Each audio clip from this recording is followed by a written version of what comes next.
morning, everybody. Wanted to share another thought. I talked to a friend of mine, I think it was yesterday afternoon here. So it's Wednesday. It is October the 8th. I double checked that. So from the last video, I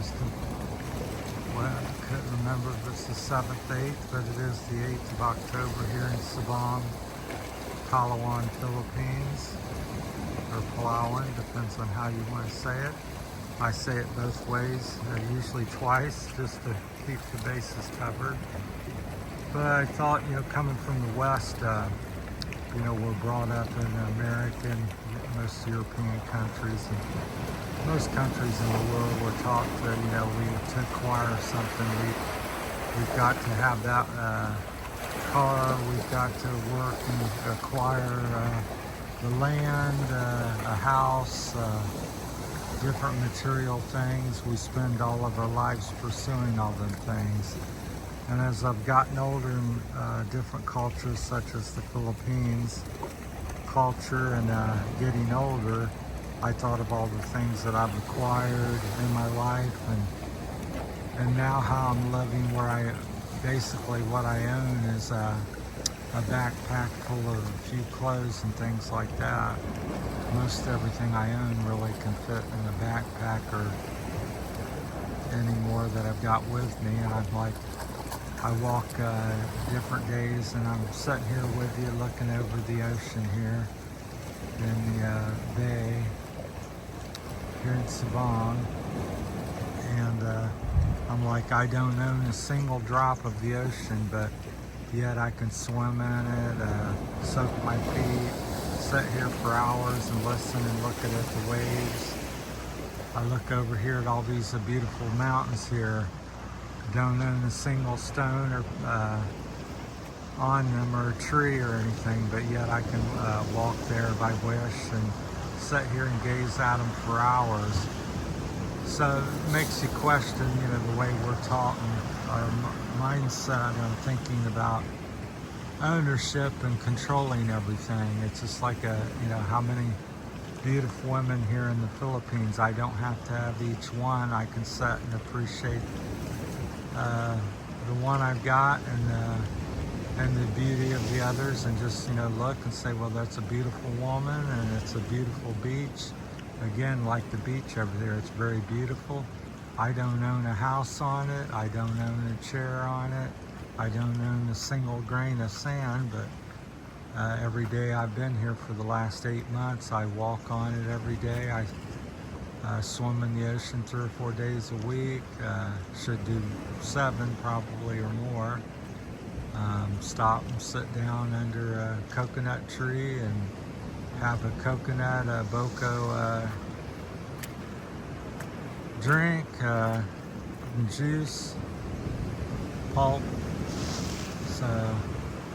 So think about that as you go through life. Don't. To me, it's a little bit of a waste of time to sit there and work so hard and work and grind and on the hamster wheel of life, as I often like to say. And you're trying to get that new house, the bigger house, another house, a second car. You're climbing the ladder. Your $40,000 car is not good enough. You want an $80,000 car. Your $50,000-$60,000 a year is not enough. You want 100, then you want 200, then you want 300, because you want to have all the money, seemingly in the world. So I just question that mentality anymore. And to me, I've experienced life here, and as I've gotten older, my health issues and stuff, I just think less is more. And what do I really own? As I said, me and my friend here were talking yesterday afternoon at his restaurant, and I said, we're really, to be honest, you never really own nothing. You're a caretaker or borrowing it. I look at it as a caretaker, because you gotta, once you get the car, you gotta clean it, you gotta maintain it, you gotta fix it and repair and take care of it. And when at some point you get a new one or let it go, or it's no good anymore, and or you're no good anymore. You're done and passed away, and the car or the house or the just like all this, I could work for 20, 50 years to buy Sabong or something, come up with the millions of dollars and pesos that it would take to buy it, or I can just not worry about it and just live. And I think that's how the Philippine people remind me of that here.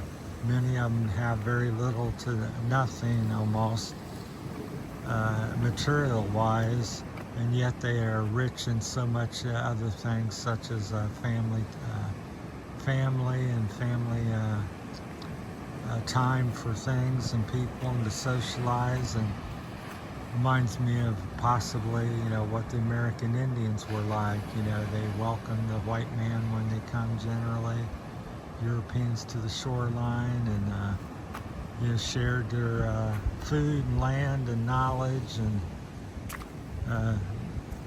who owned the land.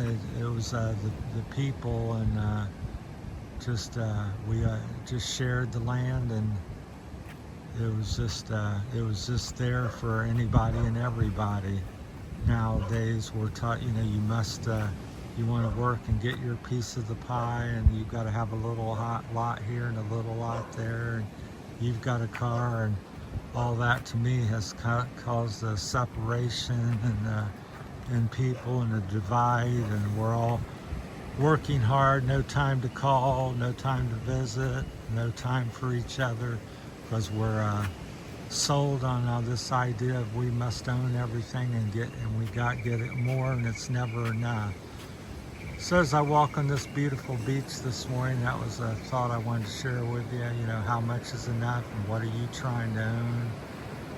And do you really, there's some questions to you, and do you really own anything, or are you just a caretaker for the things that you have? So, and there's really nothing wrong or right necessarily, just a question and a thought. And to me, I've been a caretaker of many things, and fortunate and blessed to do that. At the same time, it's been you're tied to them things. As I said yesterday to my friend at the restaurant, I said, you wake up sometime, and the things you think, well, I own that rock, I own that tree, but I'm over there hammering on the rock every day. I have to deal with it and cutting on the tree and pruning the tree.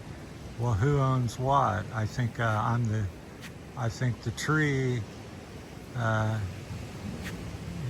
is in control of me, or the rock owns me. So, because I can't get away from that rock, because I'm over there every day having to fiddle with it.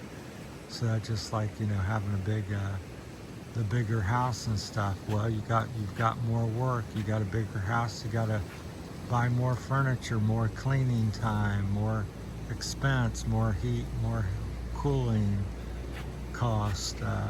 So I start thinking less is more. I think there's a little thunder or something, sounds like it, since there's very few to no jet planes here, at least like military. So it sounded like a big rumble thunder somewhere, which wouldn't surprise me. Well, that's my time. Is less more, and things you own, or do they own you? Or are you just really a caretaker to the things that you have in this world? So that's kind of the way I look at it, is I'm borrowing the things that I have, just like this phone and this YouTube channel. It's mine, and I can do something with it for a few years, and after that it goes away or goes on to something else. I'm just borrowing the phone and sitting here, and someday there'll be somebody else making a video showing and talking about the same thing. So don't get all to me the end of the thought is just don't get all wrapped up and think about stuff, and we're consumed with I've got to own some beachfront.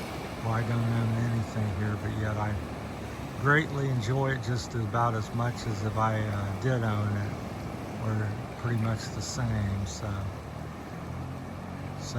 why do I have to build and create and try to own everything. So let me know what you think in the comments, if you have that thought, ever had that thought, or have that feeling, and what's your opinion. So that's mine, that's my time.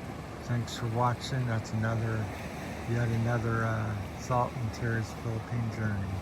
Thanks for watching, everybody. Have a great day.